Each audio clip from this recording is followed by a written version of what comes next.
야고보서 3장 1절부터 12절 말씀 교독하겠습니다. 내 형제들아, 너희는 선생된 우리가 더 큰 심판을 받을 줄 알고 선생이 많이 되지 말라.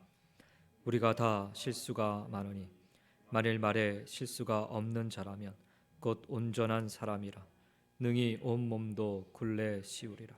우리가 말들의 입에 재갈 물리는 것은 우리에게 순종하게 하려고 그 온 몸을 제어하는 것이라. 또 배를 보라. 그렇게 크고 광풍에 밀려가는 것들을 지극히 작은 키로서 사공의 뜻대로 운행하나니 이와 같이 혀도 작은 지체로 돼 큰 것을 자랑하도다. 보라, 얼마나 작은 불이 얼마나 많은 나무를 태우는가. 혀는 곧 불이요 불의의 세계라. 혀는 우리 지체 중에서 온몸을 더럽히고 삶의 수레바퀴를 불사르나니 그 사르는 것이 지옥 불에서 나느니라.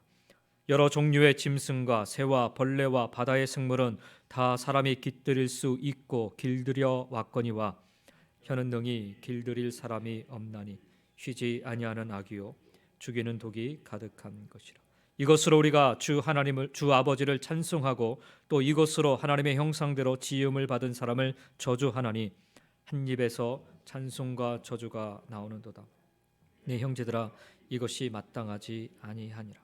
샘이 한 구멍으로 어찌 단물과 쓴물을 내겠느냐. 내 형제들아, 어찌 무화과 나무가 감람 열매를 포도나무가 무화과를 맺겠느냐. 이와 같이 짠물이 단물을 내지 못하느니라. 아멘. 오늘 이 말씀을 가지고 말의 선한 영향력이라는 제목으로 여러분과 좀 말씀을 나누겠습니다. 우리의 일상을 들여다보면 우리가 가장 많이 하는 말들은 어떤 종류의 말들일까요? 긍정적인 말, 부정적인 말, 혹은 신앙적인 말, 아니면 비신앙적인 말, 성경에 관련된 이야기, 아니면 성경에 관련되지 아니야 세상에 관련된 이야기 등등. 근데 우리가 여기서 주목할 점은 말은 내 자신의 가치관 혹은 내 자신의 관심사를 가장 잘 드러내 보이는 통로라는 점입니다. 그리고 한 걸음 더 나아가서 말은 그 사람의 인격을 대변한다라는 점입니다. 그래서 말을 가리켜 인격이라고 말하기도 합니다. 말은 사람의 인격을 보여주는 거울인 셈입니다. 물론 말로서 자기 자신을 혹은 사람들을 속일 수도 있습니다. 하지만 일시적일 뿐 지속될 수는 없음을 우리는 곧 깨닫게 됩니다. 결정적인 순간에는 모든 것이 다 드러나게 되기 때문입니다. 결론적으로 이 모든 것을 종합해 볼 때 우리 입술로 내뱉는 말이 가진 힘을 우리는 느낄 수 있습니다. 단 한마디의 말로써 때로는 사람을 살리기도 하고 때론 사람을 죽이기도 한다라는 말입니다. 특별히 야고보 사도가 이 야고보서를 쓰면서 특별히 이제 행함이 있는 믿음에 대해서 이야기하면서 그것에 대한 한 예로, 첫 번째 예로 말에 대해서 주목하고 있는 것, 이것은 말이 가지고 있는 중요성과 위험성 때문입니다. 바로 이것을 조심해야 한다라고 사도 야고보는 오늘 본문의 말씀을 통해서 우리에게 경고하고 있는 것입니다. 첫 번째 우리가 좀 생각해 봐야 될 것은 그렇다면 말의 중요성은 무엇인가? 오늘 1절과 2절의 말씀을 통해서 좀 살펴보면 오늘 본문 우리가 읽은 1절과 2절에서는 선생이라는 직분을 통해서 말의 그 중요성 혹은 위험성을 알리고 있습니다. 이것은 곧 선생처럼 말을 많이 하는 자도 드물 뿐만 아니라 무엇보다 선생은 가르치는 자의 위치에 서 있기 때문에 더더욱 그러하다라는 것입니다. 다시 말하면 가르치는 위치에 서 있다는 것은 기본적으로 더 많은 영향력을 행사할 수 있는 위치에 서 있는 만큼 이 선생이라는 사람이 만약 잘못된 가치관에 의해 누군가를 가르친다면 그 가르침을 받는 대상들은 그만큼 잘못된 길로 빠져들기 쉽다라는 것입니다. 예수님의 말씀도 이와 같습니다. 누가복음 6장 39절에 보면 또 비유로 말씀하시되 소경이 소경을 인도할 수 있느냐, 둘이 다 구덩이에 빠지지 아니하겠느냐라고 말씀하고 있습니다. 바로 이 땅에 영적인 지도자들을 위한 기도가 많이 필요한 이유이기도 합니다. 이것은 바른 영적 진리에 대한 가르침을 위해서 성도들이 함께 감당해야 할 일이기도 합니다. 또 한편으로는 영적 지도자들의 입장에서 본다면 스스로 이런 영적 부담감을 가져야 함을 시사하고 있는 것입니다. 그만큼 바른 진리 선포를 위해 영적인 긴장감을 가져야 한다라는 말이 될 것입니다. 이것에 대한 긴장감의 표현으로 오늘 본문 1절에서는 이렇게까지 권면해요. 선생이 많이 되지 마라. 나도 선생이지만 선생 되지 마라. 선생 되지 마라. 왜냐하면 하나님의 심판이 더 클 것이기 때문에 그렇습니다. 그만큼 가르치는 자의 책임이 크다는 말이죠. 여기서 잠깐 야고보 사도가 언급하고 있는 이 선생에 대해서 조금만 좀 살펴보겠습니다. 왜 굳이 선생인가? 우선 이 선생은 그 당시의 시대적 배경과 맞물려 있습니다. 그 당시는 지금과는 달리 이 선생이라 불리는 랍비 계층이 사회적으로 대단한 존경과 특권을 누렸습니다. 사회 지도층 하면은 소위 말하면 랍비 계층을 그렇게 꼽습니다. 오늘날로 따지면은 이 사회를 좀 움직여가는 시장이라든지 아니면 판검사라든지 학교에서는 교수라든지 이런 직종이라고 할 수가 있을지 모르겠어요. 그렇기 때문에 사람들은 너도 나도 그 당시에 기회가 된다면 가르치는 자의 위치에 되려고 애를 썼어요. 랍비가 되기 위해서는 물론 여러 가지 많은 학문적인 그런 과정을 겪어야 되고 과정을 통해서 그들이 랍비가 될 수 있었지만 사실은 그런 자리에 가기 위해서 애를 썼다는 거예요. 선생 소리를 듣기 위해서 많은 애를 썼다는 거예요. 그 초대교회에 교회들이 세워졌을 때 너도 나도 할 것 없이 나는 예루살렘에서 파송된 선생이다 이런 명함을 가지고 찾아왔던 이유가 바로 거기에 있습니다. 그러면 지도자로서 대접을 받고 나름 높임받는 그런 소리를 들을 수 있었기 때문이죠. 야고보는 바로 이 점을 경계하고자 선생이라는 주제를 꺼내고 있는 것입니다.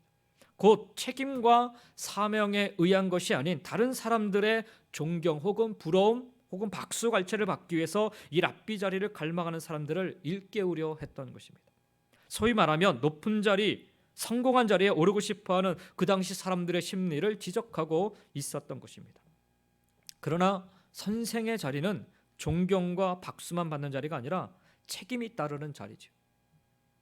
가르침의 사명을 감당해야 하는 자리입니다. 오늘날 교회도 마찬가지예요. 지도자의 자리는, 직분자의 자리는 존경과 박수만 받는 자리가 아니라 책임을 감당해야 되는 자리예요. 책임은 외면한 채 사명은 모른 채 하면서 그냥 마냥 존경과 박수만 받으려 하는 태도는 곧 행함 없는 믿음의 전형적인 모습임을 야고보는 지적하고 있는 것입니다. 지금 저와 여러분의 직분은 존경받기 위한, 박수받기 위한 자리가 아니라 책임을 감당해야 하는, 사명을 감당해야 하는 자리라는 것입니다. 그래서 선생된 우리가 더 큰 심판을 받을 줄 알고라는 말은 이렇게 표현하면 좋을 것 같아요. 직분받은 우리가 더 큰 심판을 받을 줄을 알고 라는 하나님의 음성으로 들을 수 있어야 하는 것입니다. 또 한 가지, 왜 굳이 선생인가를 생각해 보면 선생의 위치는 전문적으로 가르치는 자리임과 동시에 매사에 자기 의견을 피력하게, 자기 의견을 나타내게 좋아하고 지나치게 다른 사람 일에 간섭하기를 좋아하며 비난과 판단을 당연시하는 자리이기 때문에 그렇습니다. 끊임없이 판단해야 되는 자리가 이 선생이라는 자리예요. 생각해 보십시오. 선생은 그 직무상 도덕적으로 어떤 일이 옳은 것인지 틀린 것인지를 늘 말해야 됩니다. 예수님이 예루살렘 땅에서 사역을 하실 때 많은 사람들이 그래서 예수님 앞에 와서 이게 옳습니까? 저게 옳습니까? 이렇게 물었던 이유가 바로 거기에 있습니다. 대부분의 많은 랍비들은 늘 항상 옳고 그름에 대한 판단을 내려야 되는 그런 직무상의 역할을 하고 있었어요. 지식적으로 맞고 틀린 것을 말해야 되는 것도 선생의 직무였습니다. 하나님의 율법을 가지고서 이게 옳은가 그른가를 판단해야 되는. 그러고 보면 직무의 그 특성상 이 선생 혹은 랍비는 매사에 비판적이 되기 쉽습니다. 이게 옳은가 이게 그른가. 그래서 자기는 하지 않으면서 뭐든지 가르치려고만 하고 시키기 좋아한다라는 비난받기도 하는 거예요. 물론 그런 이유 때문에 야고보 사도가 무조건 선생 되지 말라 이렇게 이야기하는 것은 아닙니다. 야고보는 다만 자신의 허물과 결점은 보지 않은 채 다른 사람의 허물과 결점만을 들추어내서 비난과 판단을 일삼는 자들을 향해서 선생된 자들은 더 많은 심판을 받을 것이니 그러한 일을 금하라 경고하고 있는 것입니다. 사실 자신의 들보를 먼저 보고 고치면서 다른 사람의 티끌을 고치기를 권면한다면 그것이야말로 제대로 된 선생의 모습 아니겠는지요. 우리나라에도 아주 조선시대에 아주 유명한 스승들이 있었어요. 그래서 그 사람들을 중심으로 많은 학파들이 있었죠. 그렇게 따르는 사람들이 있었던 이유가 뭘까요? 그저 가르치기만 해서 그럴까요? 아니요, 그렇지 않습니다. 그들의 삶이 가르침과 동일한 삶을 그들이 먼저 살았기 때문이죠. 마찬가지입니다. 마찬가지. 다른 사람의 티끌을 고치기를 권면하기 이전에 자신의 들보를 먼저 보면서 고치는 그런 모습이야말로 제대로 된 선생의 모습이라는 거죠. 그런데 문제는 자신에게 있는 이 들보는 전혀 보지 않고 다른 사람의 티끌만한 잘못만을 발견하여 고치라고 한다는 데 있습니다. 또 다른 행함 없는 믿음의 태도가 아닐 수 없습니다. 야고보 사도가 굳이 선생이라는 직함을 가지고서 지금 이 행함 없는 믿음에 대해서 이야기하고 있는 이유는 그 당시에 많은 사람들이 그런 모습을 보이고 있었기 때문이라는 거죠. 우리는 선생이라는 이 단어가 담고 있는 의미, 더 높아지려고만 하는 삶의 모습, 비판하고 지적하려는 그런 태도에 대해서 더 큰 심판을 받게 된다라는 경각심을 가지고서 늘 하나님 앞에 겸손한 자세로 우리 스스로를 끊임없이 돌아보는 태도를 우리는 잃어버리지 말아야 하겠습니다.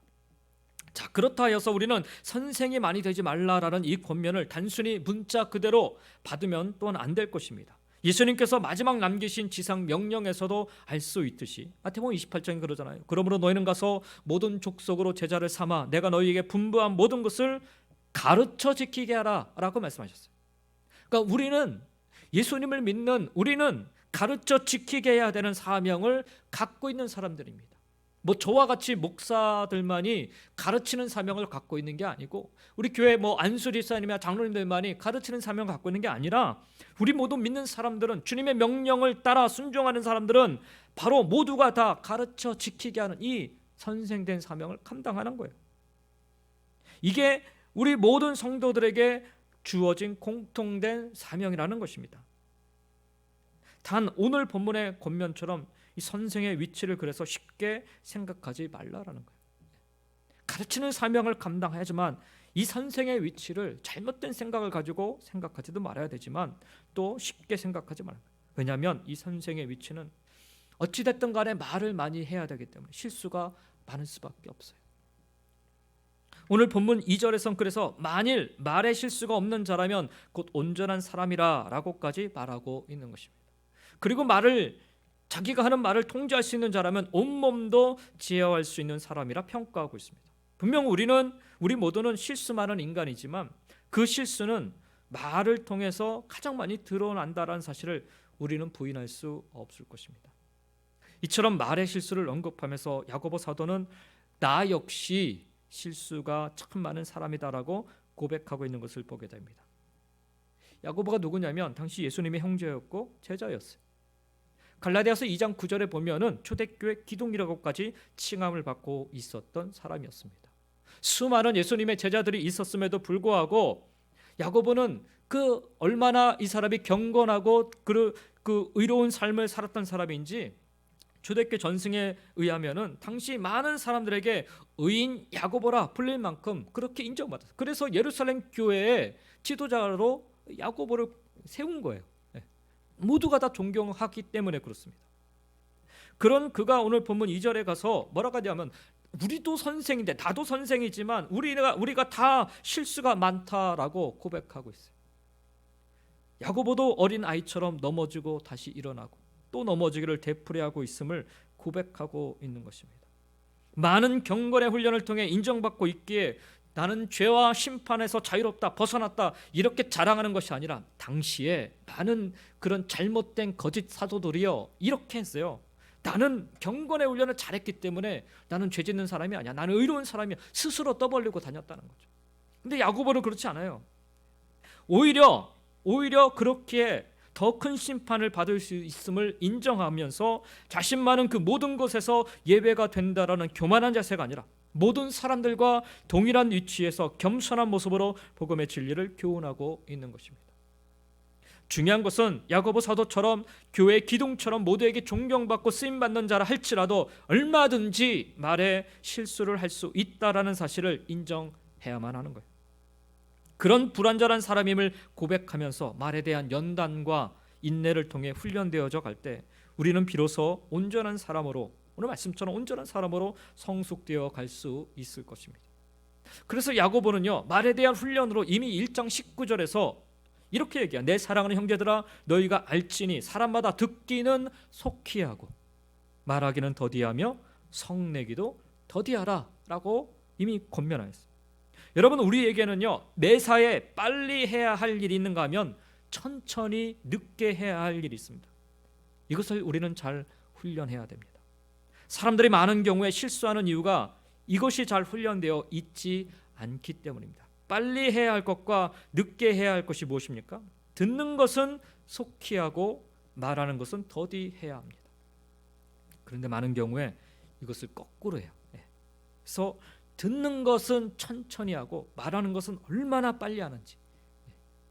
그래서 많은 문제를 야기하고 번번이 우리가 말에 실수를 하게 되는 거예요. 잘 듣지 않기 때문에. 아니, 들으려 하지 않고 먼저 말을 내뱉는 경우가 너무도 많습니다. 그래서 실수를 반복하고 있는 것입니다. 하나님은 우리 인간을 창조하실 때요, 분명 여러분 옆에 사람 얼굴을 보면 아시겠지만 눈 2개, 귀 2개, 콧구멍도 2개고, 근데 입은 하나로 지으시지 않으셨습니까? 다른 것들은 다 2씩 만드셨는데 유독 입만은 하나 만드셨어요. 이유가 무엇입니까?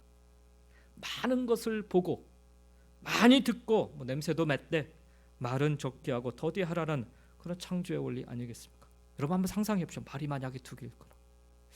이 앞에 서 있는 제가요, 이 말이 2개여가지고 이쪽에서 나가는 말 저쪽 사람은 막, 저도 이 강단에 올라오면 말을 많이 하지만 막 여기저기서 말이 막 나온다고 생각해 보십시오. 이거 얼마나 혼란스럽습니까? 그나마 말 입이 하나니까 이 정도지. 하나님은 창조의 원리로 말은 적게 하고 듣기 많이 하라. 보고 듣기에 더욱 힘쓰시고 말하기는 적게 하는 이 훈련을 통해서 말의 실수를 줄이시고 하나님의 온전한 사람이라 인정받는 여러분 모두가 다 되시기를 주의 이름으로 축원드립니다. 말의 중요성을 말씀드렸어요. 두 번째로 우리가 생각해 보아야 할 점은 말이 가지고 있는 영향력입니다. 영향력. 옛 속담에 말 한마디로 천냥빛을 갚는다라는 말이 있듯이 말이 주는 파워는요, 대단하다 할 수가 있습니다. 근데 문제는 이 말의 힘이 어떻게 작용하느냐 하는 것입니다. 오늘 본문에 보면요, 말이 주는 유익성에 비해서 오히려 위험성에 대한 이야기들 많이 하고 있습니다. 이것을 위해서 혀라고 하는 극히 작은 우리 신체 기관에 초점을 맞춰서 좀 설명을 하고 있어요. 특별히 여러 예를 들어서 이 작은 신체 부분이 얼마나 큰 역할을 하는지에 대해서 가르쳐주고 있습니다. 먼저는 짐승의 예를 들어서 3절에 보니까 말들, 그냥 우리 입이 말이 아니라 그 짐승 말입니다. 말들의 입에 재갈 물리는 것을 통해서 큰 짐승도 사람이 원하는 대로 순종하게 할 수 있고, 또 배의 경우를 들어서 그렇게 크고 광풍에 밀려가는 것들을 지극히 작은 키 하나로 사공의 뜻대로 운행할 수 있다라는 것입니다.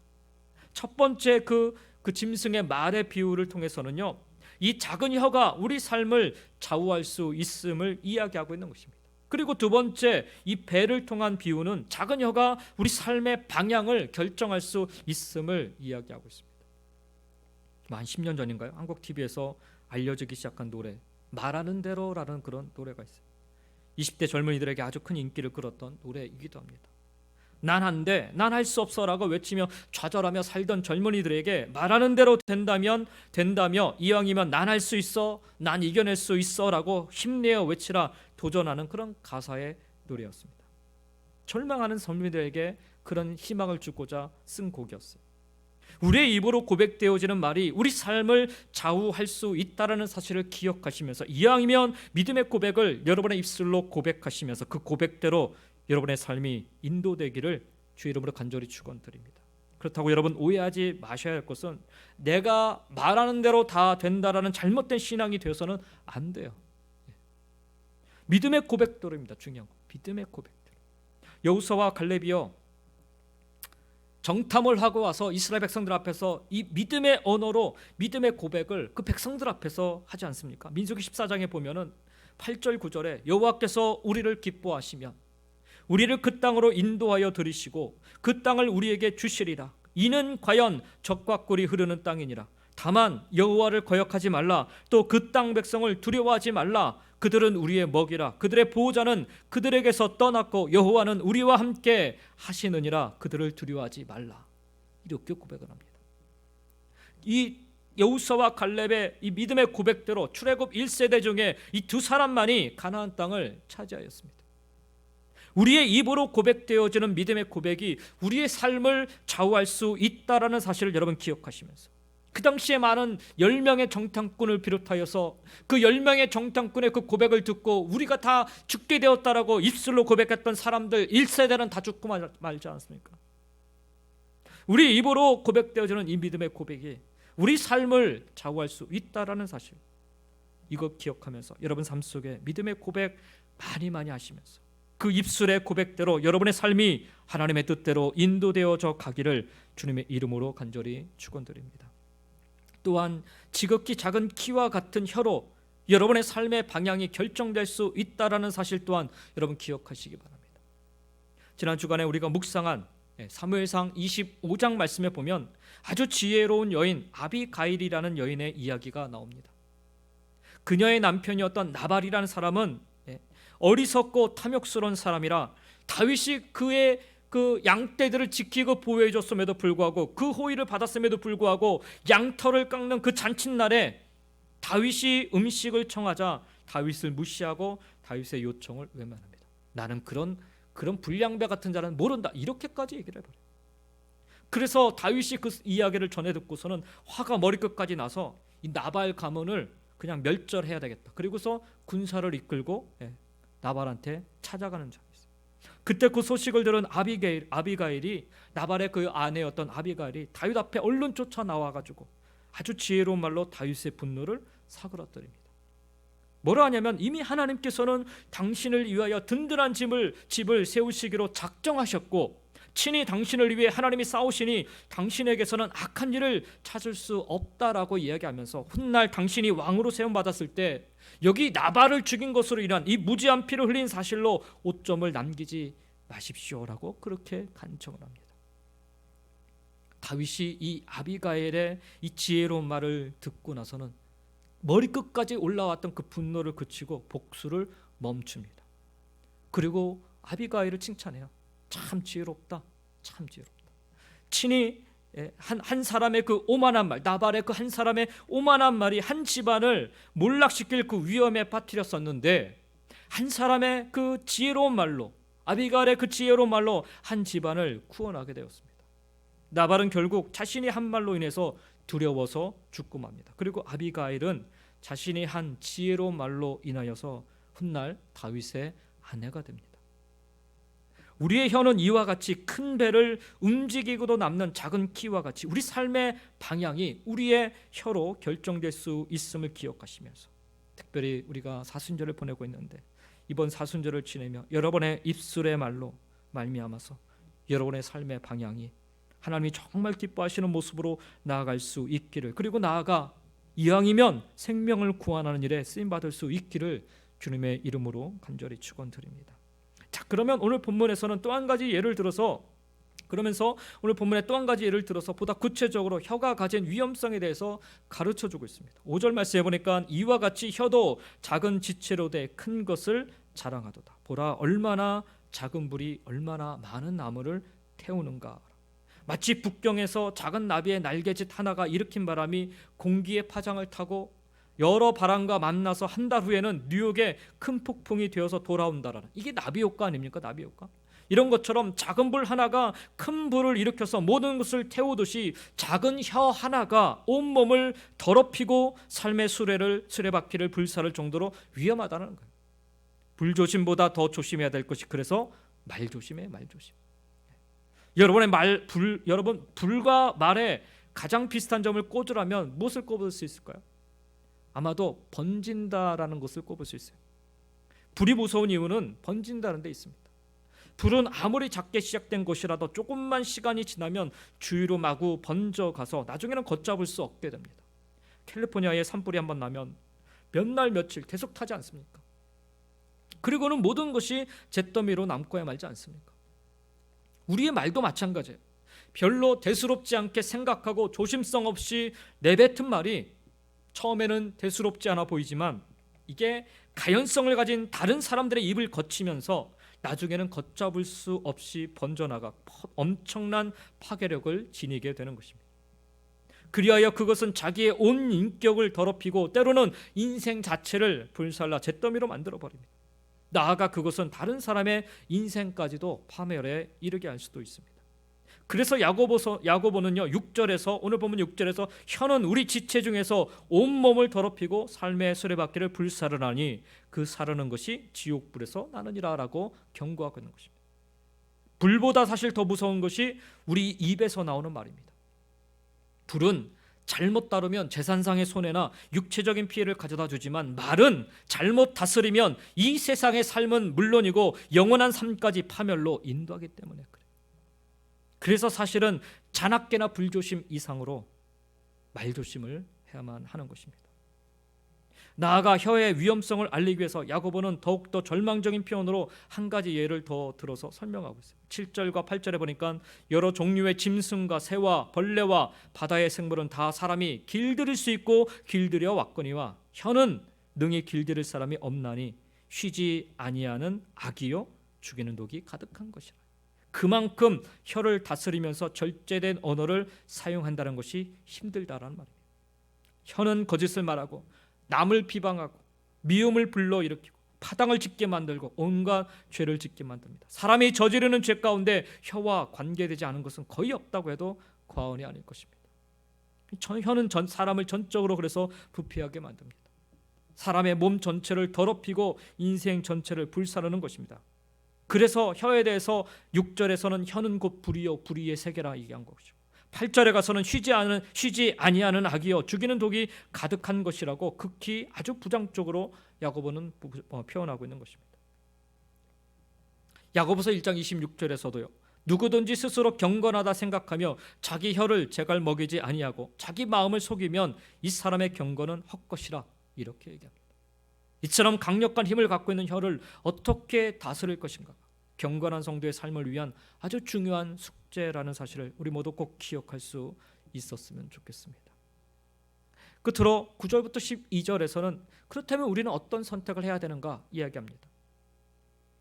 문제는 이런 상황에서 사람마다 이제 흑과 백 혹은 선과 악, 참과 거짓, 옳음과 그릇된 등 대부분 사람들은요 이 흑백 논리에 갇혀 있습니다. 그런데 이 개인주의가 강조되면서 이런 독특성이 인정되면서 이 그렇게 주장하던 흑백 논리가 점점 그 경계선이 무너져가요. 그러면서 저마다 가치관에 따라 다른 기준들을 마구 쏟아내기 시작합니다. 이런 가치관들이 결국 절대 진리조차 거부하게 만들었다는 데 있습니다. 사람들은 더 이상 절대 진리를 따르려 하지 않습니다. 오히려 비웃을 뿐이죠. 하지만 하나님의 말씀은 여전히 하나님의 백성들에게 절대 진리를 선포하고 있고 명확한 기준을 제시하고 있다라는 사실입니다. 그런데 문제는 늘 그러하듯 선택이에요. 선택. 자유의지를 소위 자유의지를 가지고 있다라고 하는 창조된 우리 인간에게 남겨진 숙제인 것입니다. 혀를 통해 내뱉어지는 이 언어의 문제 역시 마찬가지예요. 10절에 보니까 찬송과 저주라고 얘기하죠. 어떤 길을 선택할 것인가? 해답은 늘 내 자신이 발견한 내 자신 안에 있는 이 정체성에 들어있습니다.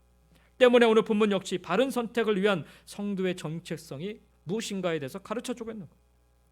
9절부터 10절의 말씀을 다시 한번 보시면 이것으로 우리가 주 아버지를 찬송하고 또 이것으로 하나님의 형상대로 지음을 받은 사람을 저주하나니 한 입에서 찬송과 저주가 나오는도다. 내 형제들아 이것이 마땅하지 아니하니라. 성도가 입으로 찬송을 한다면 그 찬송의 대상은 주 아버지 하나님이시고 만약 저주를 한다면 그 대상은 하나님의 형상대로 지음을 받은 사람이라는 사실입니다.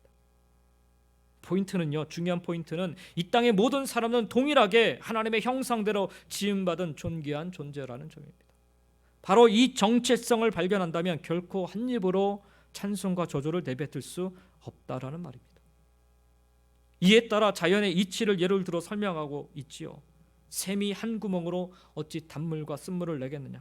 결코 샘은 한 구멍에서 단물과 쓴물을 동시에 낼 수 없다라는 말입니다. 12절에 보면 어찌 무화과 나무가 감난 열매를 포도나무가 무화과를 맺겠느냐. 이것 역시 결코 있을 수 없는 일이라는 거예요. 짠물은 짠물을 내고 단물은 단물을 낼 뿐 짠물이 단물을 내지 못한다라고 이야기합니다. 자연이 보여주는 진리죠. 그런데 하물며 어찌 하나님을 아버지로 모시며 살아가는 주의 자녀들의 입에서 두 가지 종류의 말, 곧 찬송과 저주가 함께 나올 수 있다란 말입니까? 그럴 수 없다라고 야고보 사도는 의문문을 들어서 결론을 내리고 있는 것입니다. 그래서는 안 된다. 성도의 입은 하나님을 찬양하고 형제들을 축복하는 데만 사용되어야 한다라는 진리의 말씀을 이야기하고 있는 것입니다. 사랑하는 성도 여러분, 이번 사순절 기간을 보내시면서 여러분의 말의 태도를 돌아보면서 혹시 부정적이고 시기와 질투와 미움 가득한 말로 살았던 시간이었다면, 그래서 다른 사람을 아프고 힘들게 또 상처를 주었다면, 이제는 오늘 이 말씀을 기억하시면서 회개하시고 여러분의 말의 태도를 바꿀 수 있기를 여러분 주의 이름으로 간절히 축원드립니다. 그리스도인의 인격과 성품이 제일 먼저 드러나는 것이요, 언어 생활. 내 자신의 언어 생활을 말씀에 비추어서 점검해 보시기 바랍니다. 사순절 하나님 말씀 묵상하기 참 좋지 않습니까? 내 언어 생활을 비춰 점검해 보시기 바랍니다. 하나님 말씀에 비춰서. 참된 신앙은 신실한 언어 생활을 통해 나타나게 되어 있어요.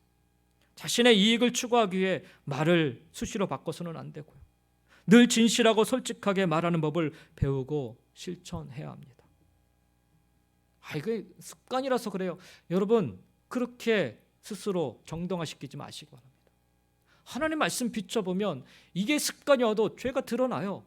잘못됨이 드러납니다. 그러면 고쳐야죠. 그게 우리 믿음의 사람들의 모습 아닙니까? 그런데 자꾸 우리는 찬송과 저주를 함께 내뱉으려 한다는 얘기죠. 하나님이 주신 우리의 이 귀한 입을 남을 저주하거나 남을 비난하는 데 사용하지 마시고 다른 사람을 축복하고 격려하고 위로하는 그런 선한 일에 사용하시는 여러분 모두가 되시기를, 그리하여서 여러분의 행함 있는 믿음이 말의 선한 영향력으로 나타나시기를 예수님의 이름으로 간절히 축원드립니다. 기도하겠습니다.